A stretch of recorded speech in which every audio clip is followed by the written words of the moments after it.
बॉलीवुड में आउटसाइडर्स की एंट्री थी बंद। इंडस्ट्री में प्रियंका चोपड़ा ने भी किया स्ट्रगल, बताया क्यों खोला अपना प्रोडक्शन हाउस।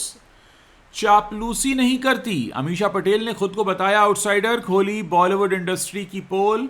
दिशा पाटनी के घर पर फायरिंग मामले में एफआईआर हो गई दर्ज। 2500 सीसीटीवी कैमरास खंगाले गए। पुलिस की 6 टीमें कर रही हैं जांच। खबरों में आपको आगे बताएंगे। अपनी पर आ गया तो उम्र भूल जाऊंगा, कुनिका पर बरसे अमाल।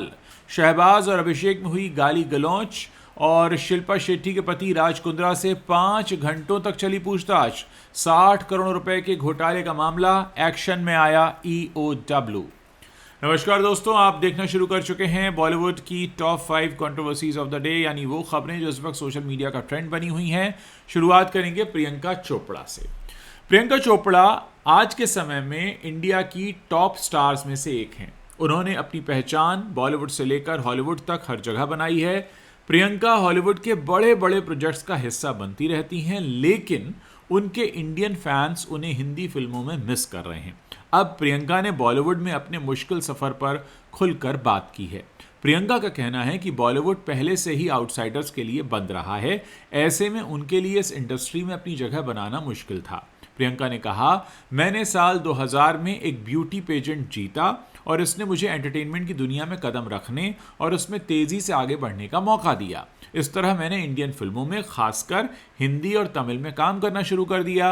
ये साल 2002 की बात है, लेकिन बॉलीवुड एक तरह से कम बाहरी लोगों के लिए एक बंद दरवाजा रहा है। हर पीढ़ी के एक्टर्स, डायरेक्टर्स और प्रोड्यूसर्स बॉलीवुड में होते हैं, इसीलिए जब आप इंडस्ट्री में कदम रखना चाहते हैं या कास्ट होना चाहते हैं तो यह आसान नहीं होता, लेकिन किसी तरह मैंने ये कामयाबी हासिल कर ली। मैं बहुत जुनूनी लड़की थी, मुझे फेल होना पसंद नहीं था, इसीलिए मैं लगातार कोशिश करती रही।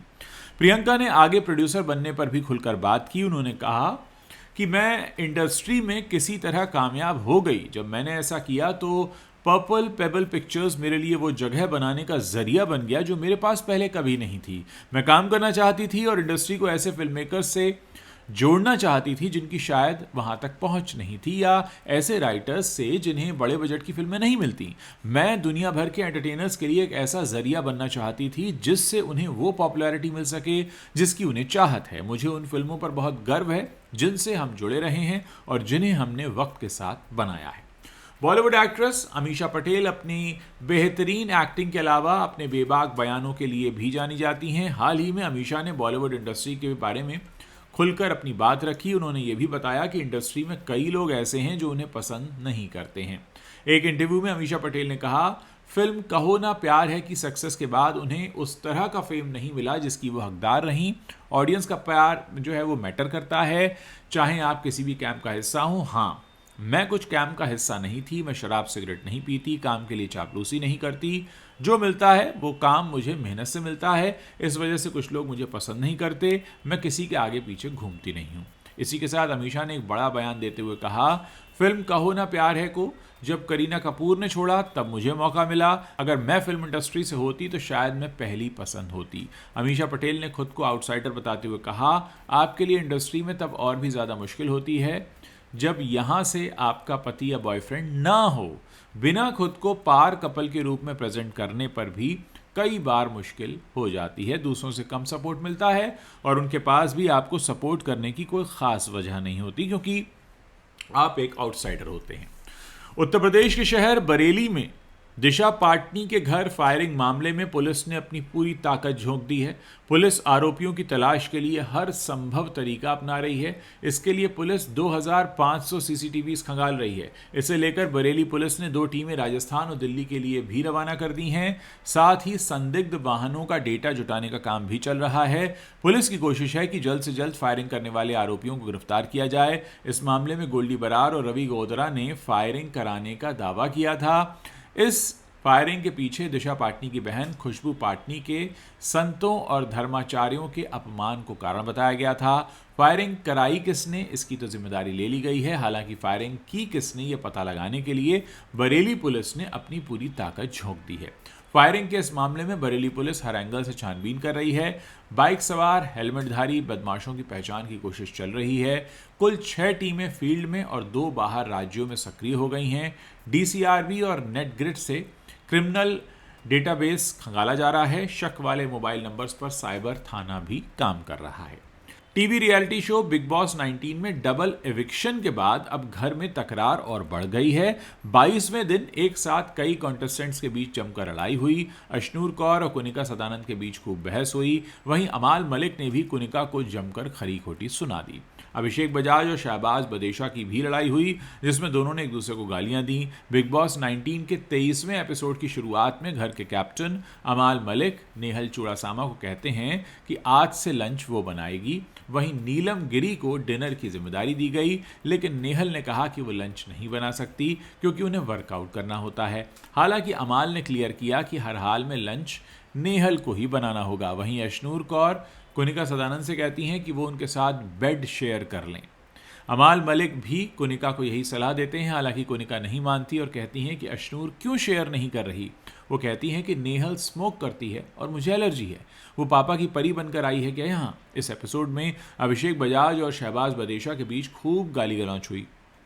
शहबाज ने अभिषेक को कुनिका को किचन में ना होने के लिए कहने के लिए उनसे बहस करना शुरू कर दिया। इसके बाद अभिषेक ने भी जवाब दिया और कहा कि अभी उन्हें शो में आए दिन ही कितने हुए हैं। बहस के दौरान दोनों हाथापाई करते करते तक बचे। घर के अन्य कॉन्टेस्टेंट्स ने दोनों को अलग किया। कुल मिलाकर बिग बॉस की तो तस्वीर ये है। दोस्तों आगे बढ़ते हैं अगली खबर पर। बात करते हैं शिल्पा शेट्टी और उनके पति राज कुंद्रा की, जिनके खिलाफ 60 करोड़ रुपए की धोखाधड़ी के मामले की जांच कर रही मुंबई पुलिस की आर्थिक अपराध शाखा ने सोमवार के दिन लगभग 5 घंटों तक राज कुंद्रा का बयान दर्ज किया। राज कुंद्रा ने अपने बयान में बताया कि शिकायतकर्ता दीपक कोठारी की NBFC से पहले 60 करोड़ रुपए का लोन लिया गया था और बाद में कोठारी की company best deal TV private limited में इक्विटी के तौर पर एडजस्ट हो गया वो पैसा।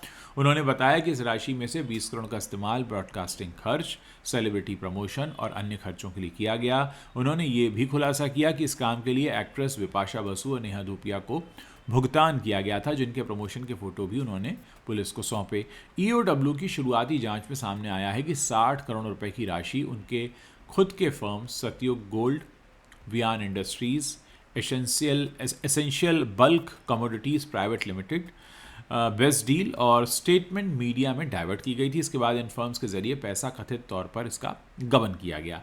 जांच में सामने आया कि यह पैसा अंतर्राष्ट्रीय यात्रा, ब्रॉडकास्टिंग खर्च, वेयरहाउस खर्च, माटुंगा में ऑफिस खर्च के रूप में डाइवर्ट किया गया, जिन्हें EOW आगे सत्यापित करेगी। EOW के अधिकारियों ने पुष्टि की है कि शिल्पा शेट्टी जांच के दायरे में आने वाली कंपनी की बड़ी शेयरधारक हैं, इसीलिए उन्हें भी जल्द ही बयान के लिए बुलाया जाएगा।